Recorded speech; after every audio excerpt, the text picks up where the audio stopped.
Programa ADV Jus. Oferecimento Qualisystem Informática. Automação em serviços para a área do direito.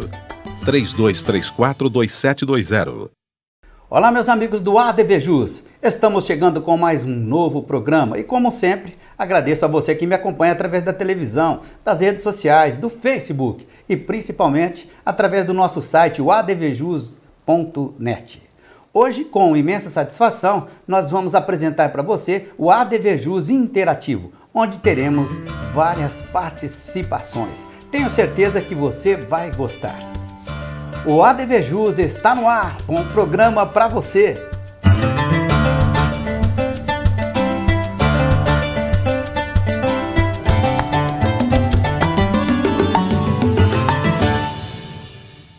Legal, como eu lhe disse, hoje ADV Jus Interativo. A primeira participação é do Dr. Luiz Vicente Correia. Ele fala pra gente a respeito de direito processual civil. Veja. Olá, amigos. Hoje nós falaremos sobre embargos de declaração previsto no Código de Processo Civil, do artigo 1022 ao artigo 1026. Na verdade, estes embargos de declaração vieram para corrigir a obscuridade, a omissão e o erro material sobre qualquer decisão emanada do Poder Judiciário. O prazo para interposição são de 5 dias, podendo ser um prazo dobrado se houver advogados de diferentes escritórios participando do mesmo processo. Os embargos de declaração não tem o efeito de suspender a decisão, mas sim ele interrompe a propositura de qualquer outro recurso no futuro. Os embargos de declaração é uma cooperação que as partes têm para com o Poder Judiciário e ele tem efeito infringente para modificar decisões quando o juiz de fato comete erros. Porém, estas modificações infringentes que nós estamos pretendendo dar nos embargos, na maioria das vezes, os juízes não aceitam, ou por orgulho próprio, ou por não querer ver a sua decisão reformada por uma simples embargos levantado por um advogado. Na verdade, é um erro que também eles cometem em não aceitar esta interferência, entre aspas, das partes sobre a decisão dele. Eles entendem que ela deve ser aceita e sem qualquer recurso. Na verdade, não foi esta a intenção do legislador, que sempre quis que houvesse esta cooperação entre as partes e o Poder Judiciário. Na verdade, o artigo 1023 vem definir que cabe embargo de declaração toda vez que o juiz deixar de manifestar sobre tese firmada em recursos repetitivos, como também quando ele incorrer na previsão do artigo 489, parágrafo 1º do Código de Processo Civil. Agora, temos que levar em conta que os embargos de declaração, uma vez bem fundamentados, eles servem para cooperar.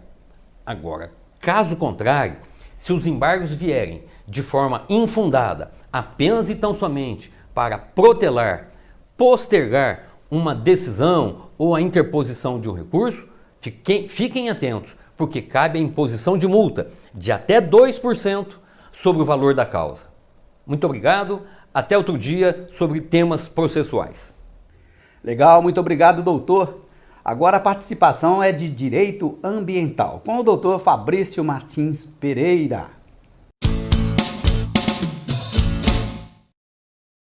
Olá, amigos do ADV Jus. Hoje, em Direito Ambiental, nós vamos falar um pouquinho do licenciamento ambiental. O licenciamento ambiental é o instrumento mais eficiente do Estado para o controle das atividades potencialmente poluidoras. E, hoje, praticamente quem faz o licenciamento ambiental das empresas são os escritórios de contabilidade. Mas o advogado deve tomar essa parcela do mercado para si, porque as questões jurídicas é que definem um bom licenciamento ambiental. Muito bem.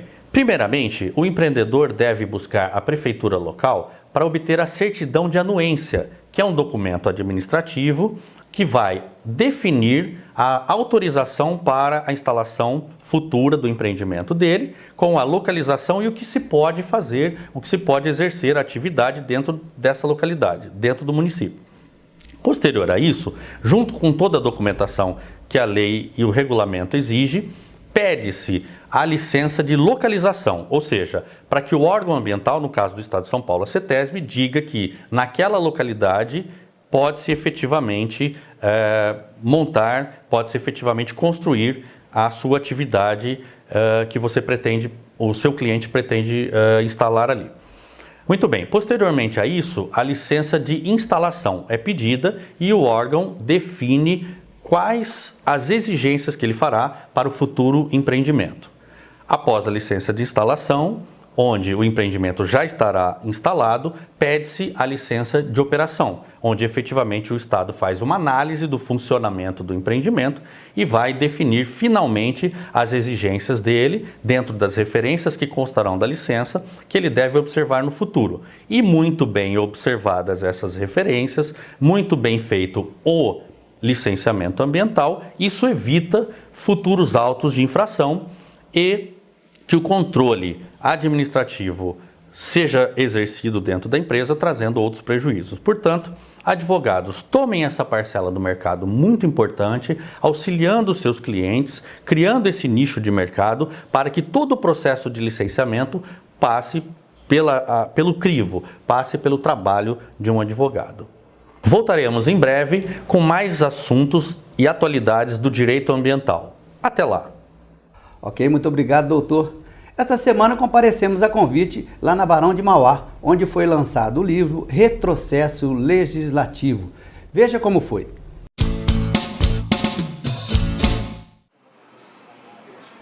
O encerramento da Semana Jurídica do Centro Universitário Barão de Mauá teve significativa premiação dos acadêmicos de Direito. A cerimônia foi presidida pelo Dr. Lucas Lefeld.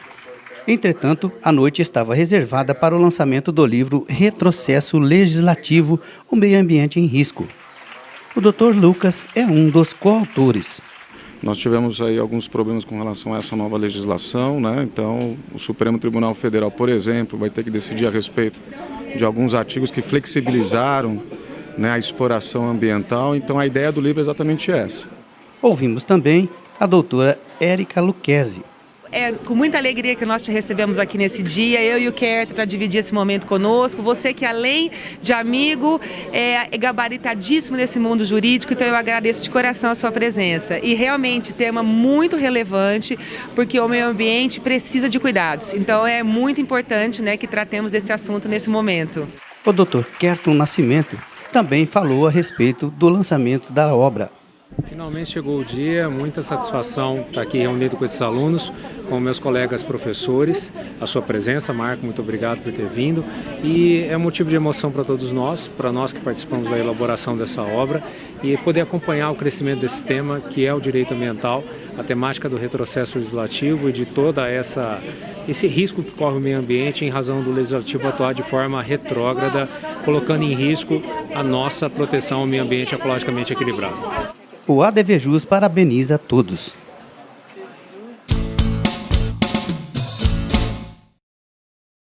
Parabéns aos autores, Dr. Kerton, doutora Érica, Dr. Lucas, ok? Muito legal. Desejo sorte aí nesta nova empreitada. Nós vamos fazer um ligeiro intervalo. Voltamos já já com ADVJus Interativo. Fique aqui. Espaço Homo, Zezinho Alfaiate, confecção e aluguel de trajes, 3234-7544. Quali System Informática, automação em serviços para a área do direito. Desenvolvemos o Quali Jurídico com controle de processo, agenda, gerenciador eletrônico de documentos, andamentos processuais, relatórios com filtros e controle financeiro. Oferecemos consultoria, assessoria, suporte técnico, projetos de infraestrutura com rapidez, segurança e ética. Quali System Informática. João Arcadepani Filho 137, 3234-2720. Arcângelo Imóveis. Venda, locação e administração. Compromisso e confiança. Arcângelo Imóveis. ADVJus, tô ligado. Ok, voltamos então com o ADV Jus. Hoje, ADV Jus interativo. Nós estamos mostrando para você a apresentação de colegas do ADV especial. E agora, a participação é do Dr. André Servidoni, Direito Processual Penal. Veja. Oi, tudo bem? Como vai? Hoje eu vou continuar falando um pouco mais de prisão, só que a prisão civil, que é aquela decorrente do devedor de alimentos. Um ponto importante para a gente começar é que a Constituição Federal, já no artigo 5º, prevê a possibilidade da prisão por obrigação alimentícia, também na hipótese de depositário infiel. Aqui é importante lembrar que o próprio STF já tem uma súmula vinculante número 25 que entendeu que não poderá ter a prisão do depositário infiel. Então, a questão do depositário fica já afastada em razão do Pacto de São José de Costa Rica. Agora, a prisão civil por dívida de alimentos é possível, está prevista na Constituição e também tem um respaldo na própria legislação infraconstitucional. Mas um assunto que é interessante é o seguinte: como que acontece essa prisão? Se o devedor de alimentos deixar de pagar esses alimentos, os últimos 3 meses dessa inadimplência podem ser cobrados via justiça. E para isso, o credor pode pleitear a prisão civil do devedor. Só que tem um porém, que fica a questão: é legal essa prisão civil? É possível essa prisão civil? Há uma discussão muito interessante, com base até mesmo no Pacto de São José da Costa Rica, dizendo que, como é uma dívida, que não poderia existir uma prisão decorrente de dívida. Mas essa posição é uma posição minoritária, uma vez que o próprio STJ, que, por exemplo, já permite essa prisão civil por dívida de alimentos, o que vem tendo respaldo em outros tribunais. Dessa forma, hoje a maioria da jurisprudência já tem um entendimento que é possível a prisão civil do devedor de alimentos, até com respaldo na Constituição e no próprio CPC, que estabelecem esse ponto. Por fim, apenas gostaria de lembrar a vocês que, caso o devedor seja preso, ele não isenta da responsabilidade de pagar os alimentos, que poderão ser cobrados na forma de uma execução normal. Portanto, esse é um assunto que eu gostaria de abordar com vocês e na próxima oportunidade voltarei com mais temas relacionados ao direito processual penal. Obrigado e até mais. Muito obrigado, doutor André. Na sequência, a participação é Direito da Incorporação Imobiliária, com o doutor Wellington Alves. Vamos ver. Olá, dentro do direito da incorporação imobiliária, hoje falarei sobre permutas e parcerias em incorporações imobiliárias pela Lei 4.591/64. Trocar terrenos por apartamentos, gleba por lotes. Esses são alguns exemplos comuns de permutas que acontecem nas negociações imobiliárias. Empresas empreendedoras oferecem futuras unidades para proprietários de imóveis para evitar o desembolso de caixa na aquisição de terrenos. Parcerias e permutas podem ser muito lucrativas para ambas as partes, mas também podem se tornar uma dor de cabeça quando não forem tomados todos os cuidados no início. Normalmente, as propostas de negócios que as empresas de mercado imobiliário costumam oferecer aos donos do terreno, que têm interesse em participar do empreendimento, são de permuta física, que consiste em terreno por certa quantia de unidade pronta, ou mesmo permuta financeira. Na permuta financeira, que é a troca do terreno pelo resultado do empreendimento, o proprietário do terreno corre os riscos do sucesso do empreendimento junto com a incorporadora, que pode ser participando do terrenista na composição societária da sociedade de propósito específico, que é conhecida como SPE, ou mesmo através de contrato de rateio do resultado final, ou seja, do lucro auferido no final do empreendimento se divide. Se você estiver negociando permutas e parcerias com proprietários de terrenos, existem alguns pontos que costumam causar problemas e discussões ao longo do desenvolvimento do empreendimento. Um desses pontos no qual se deve ter bastante atenção é o diagnóstico claro da situação legal do terreno. A falha na checagem da documentação do terreno e dos atuais proprietários e dos proprietários anteriores pode lhe causar enormes prejuízos financeiros. seja pelo atraso no lançamento do empreendimento ou mesmo a total inviabilidade do negócio. Do mesmo modo, é muito temeroso realizar o negócio assim, antes de ter obtido certidões expedidas pela prefeitura local, tais como certidão de uso de solo, certidões ambientais, bem como sem ter conhecimento das restrições existentes de zoneamento urbano de sua cidade. Assim, é muito importante o conhecimento e o levantamento de todos os documentos que são necessários para uma incorporação imobiliária, aumentando dessa maneira a chance de realizar um negócio lucrativo para todos. Outro risco são contratos mal elaborados ou sem um advogado especialista, o que também pode lhe causar enormes prejuízos financeiros, inviabilizando toda a execução do empreendimento pensado. Também é muito arriscado se utilizar de um contrato pré-pronto, de um outro empreendimento já existente, visto que é de extrema importância levar em conta as especificações de seu próprio empreendimento. Muito cuidado, a experiência de um especialista irá prever cláusulas com solução de problemas que você nem imaginaria que poderia acontecer. Pois bem, essas foram as dicas de hoje e em breve voltaremos com outros assuntos da incorporação imobiliária. Até lá!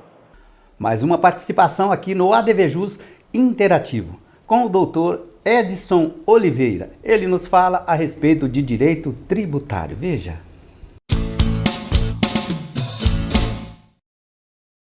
Olá, amigos do ADVJus. Este ano tivemos 2 programas de recuperação fiscal para débitos federais. O primeiro, denominado PRT, que vigorou até 31 de abril de 2017. E o segundo, o PERT, que possui vigência para adesão até o dia 29 de setembro de 2017. É possível que o governo federal prorrogue o prazo de adesão até o final do mês de outubro, também de 2017. Ambos são programas de regularização fiscal que servem também para acelerar a arrecadação, uma vez que, ao facilitar a forma de pagamento e instituir descontos nas multas de juros, impulsionam a adimplência por parte do contribuinte. Mas qual a diferença entre eles? Basicamente, o PERT ainda se encontra em vigor e institui maiores descontos nas multas de juros, enquanto o PRT oferecia, pelo menos em tese, menos vantagens.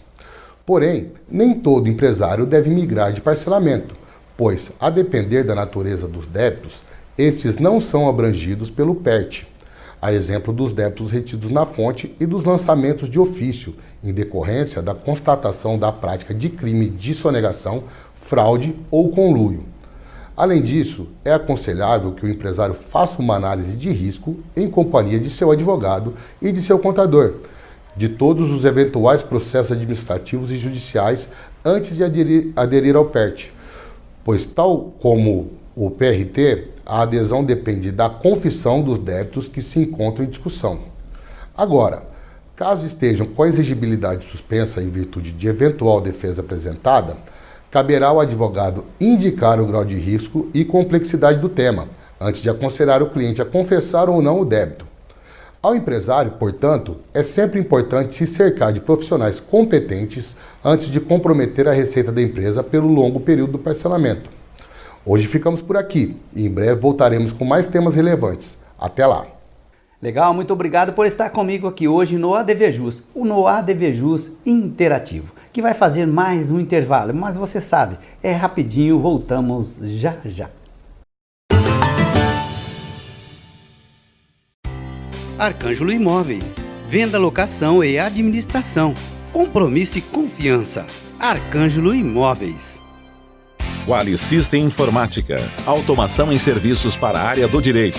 Desenvolvemos o Quali Jurídico com controle de processo, agenda, gerenciador eletrônico de documentos, andamentos processuais, relatórios com filtros e controle financeiro. Oferecemos consultoria, assessoria, suporte técnico, projetos de infraestrutura com rapidez, segurança e ética. Quali System Informática. João Arcadepani Filho 137, 3234-2720. Espaço Homo. Zezinho Alfaiate, confecção e aluguel de trajes, 3234-7544. ADVJus, tô ligado. Ok, voltamos então, dando sequência ao ADVJus. Hoje, como você sabe, ADVJus Interativo. Agora, a participação é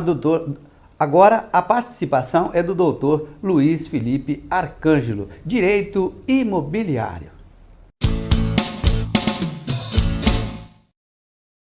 Olá! Dentro do direito imobiliário, hoje falaremos sobre o porquê do inquilino deve notificar por escrito, com 30 dias de antecedência, a sua desocupação do imóvel. E também apontaremos alguns cuidados que o inquilino deve ter com a vistoria do imóvel. Os motivos da notificação são vários. O locatário, fazendo a comunicação no prazo previsto, será orientado sobre as providências necessárias para a rescisão da locação, tais como reparos no imóvel, desligamento do fornecimento de água e luz, pagamento de condomínio se houver, quitação de eventuais débitos e etc. Também para que o proprietário não seja apanhado de surpresa, uma vez que conta com o recebimento do aluguel no seu orçamento e avisado com tempo razoável, esse proprietário tem condições de providenciar outro inquilino. Para que seja programada com antecedência a vistoria do imóvel, pois são razoáveis as quantidades de vistorias a serem feitas durante o mês. Nessas condições, os vistoriadores não serão apanhados de surpresa, o que impossibilitaria o atendimento do locatário em caso de emergência. É bom lembrar, a obrigação da comunicação prévia normalmente consta do contrato de locação por prazo determinado, prevista também na Lei 8.245/91, artigo 6º. No caso do locatário ser transferido no serviço de uma cidade para outra, é também preciso fazer a notificação. Agora falaremos um pouco sobre vistoria de entrada e saída do imóvel, que entendemos ser o maior problema nas relações entre inquilino, proprietário e imobiliária. Primeiramente, o inquilino deve sempre cuidar do imóvel alugado como se fosse seu. Deve ainda o inquilino tomar o cuidado de notificar por escrito os problemas que ocorrerem no imóvel, por uma questão muito simples.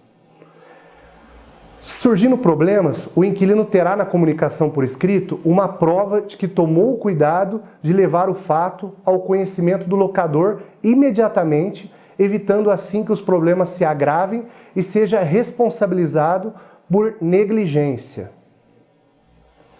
A responsabilidade pela solução de problemas pode ser do locador ou do inquilino, mas será do inquilino se decorrerem do mau uso da propriedade. O laudo de vistoria, que pode ser contestado, deve conter todas as especificações do imóvel e seus componentes, indicando o estado de conservação em que se encontram de forma clara e, quando possível, deve ser complementado pelas fotos do imóvel.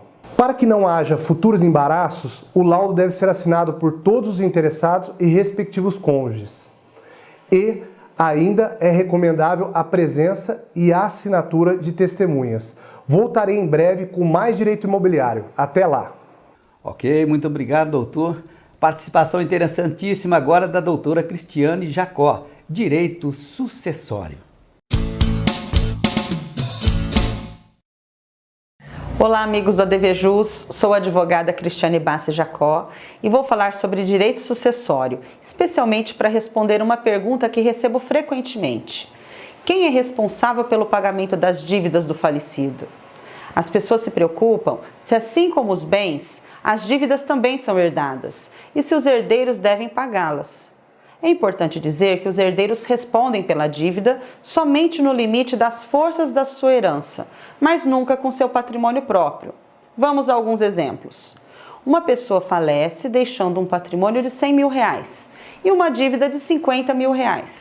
Esta será paga e os R$50 mil restantes serão partilhados entre os herdeiros. Em um outro exemplo, a pessoa falece deixando R$100 mil de patrimônio e o mesmo valor em dívidas. Essas serão pagas e os herdeiros nada receberão, pois não sobrou patrimônio para partilha. E para finalizar, em um outro contexto, a pessoa falece deixando R$100 mil de patrimônio e uma dívida de R$150 mil. Esta será paga parcialmente e os herdeiros nada receberão. E o restante da dívida não será paga pelos herdeiros com seu patrimônio próprio. Desta forma, os credores ficarão com prejuízo. O mesmo acontece se o falecido tiver deixado dívidas e nenhum patrimônio. Concluindo, o espólio, que é o conjunto de bens do falecido, é que responde pelas dívidas e nunca os herdeiros.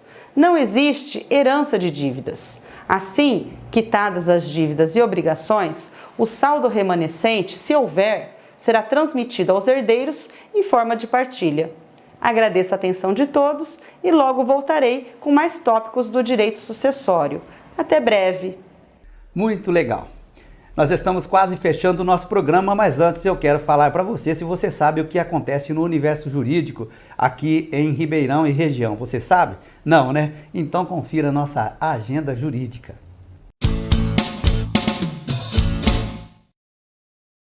Acontece na Faculdade de Direito da USP, aqui de Ribeirão Preto, no dia 7, próximo, às 14 horas, o Simpósio Internacional da Comissão de Pesquisas da Faculdade de Direito. O expositor será Dominique Brodowski. Já no dia 10, na Casa da Advocacia e Cidadania, 9h30 da manhã, acontece a palestra Educação Financeira e o Profissional Liberal. A expositora será a especialista em metodologia Kátia Rodrigues. Prestigiem! Ok, chegamos no finalzinho de mais um ADVJus. Agradeço imensamente a você que me acompanha em todos os programas, ok?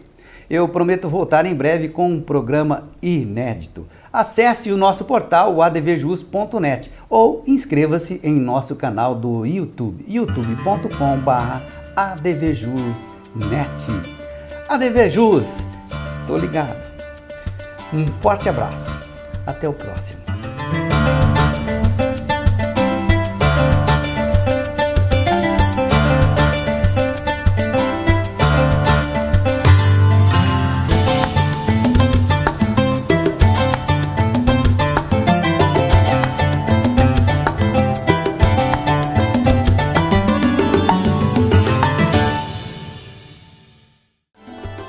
Programa ADVJus. Oferecimento Qualisystem Informática.